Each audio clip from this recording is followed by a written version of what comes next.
Thank you very much, Ambassador Sachdev, for joining me, sharing your views. Shifting our focus to the other unfortunate news that has come in from Dallas in United States of America. An Immigration and Customs Enforcement office in Dallas was shot at by a single shooter, killing 2 detainees and seriously injuring others. The shooter has been found dead, reportedly with a self-inflicted gun wound, and has also now been identified as Joshua Jahn. Secretary of Homeland Security Kristi Noem has stated that even more ICE agents and officers will be recruited in response to this incident. And the Trump administration has taken the position that anti-ICE propaganda spread by radical left is solely responsible for this attack. So I also got to talk a little bit about another law and order problem. I said Charlie Kirk's assassination was the most political and disgusting violence that we've had in this country in the last couple of weeks. And that was true maybe until this morning, because I don't know if you all have followed the news, and we're still learning a little bit about it. But what we know is that in Dallas, Texas, an ICE facility, an Immigration and Customs Enforcement facility, was opened fire upon by a violent left-wing extremist, a person who wrote anti-ICE messaging on their bullets. And there's some evidence that we have that's not yet public, but we know this person was politically motivated. They were politically motivated to go after law enforcement. They were politically motivated to go after people who are enforcing our border. And I think that is the most disgusting thing. The very people who keep us safe ought to be honored and protected and praised by Democrats and Republicans alike. It is time to stop the rhetorical assault on law enforcement. Because here's what happened. Jordan Cope is on the telecast with me. Jordan, quickly a response from you. You know, it's perplexing, it's shocking what is happening in America. Every few weeks, there is an official, there is a leader, a political public figure that is shot down.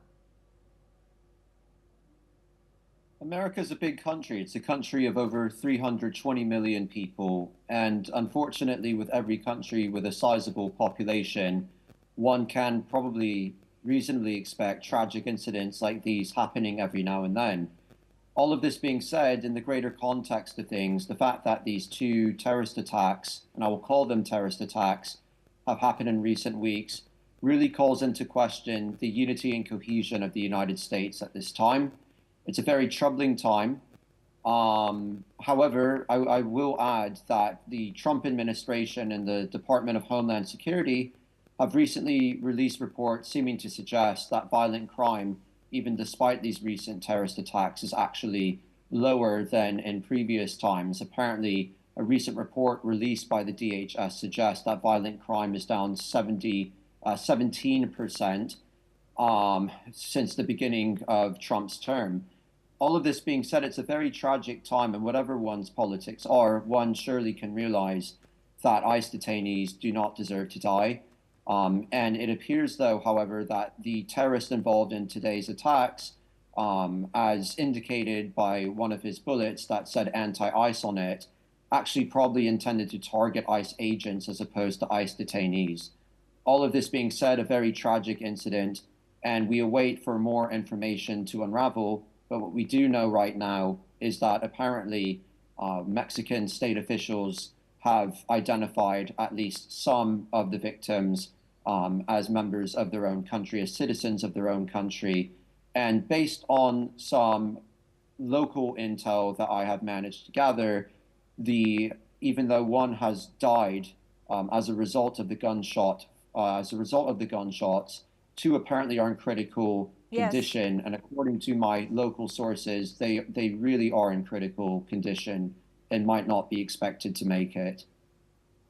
Yeah, talking about a big country with a large population, I don't see such incidents being commonplace in India with the largest population in the world. But keeping that aside, you know, the Republicans and US President Donald Trump has taken to Truth Social. He said this is the work of the radical left Democrats. The same accusation that was made when Charlie Kirk was killed in that assassination that was obviously that happened 2 weeks ago.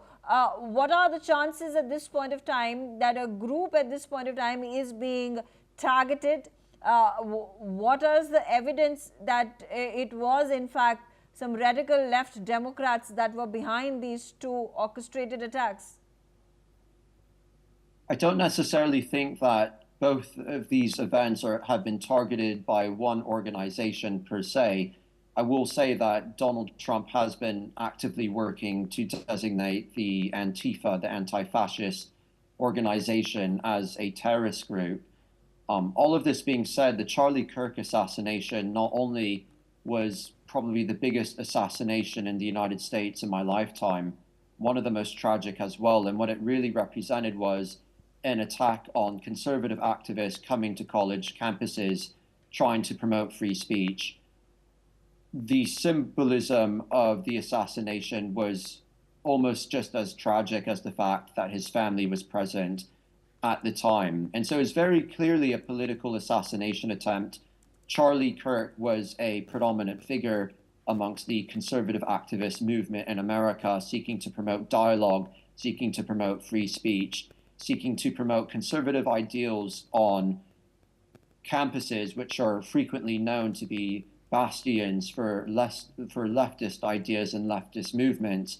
And unfortunately, he paid a very high price.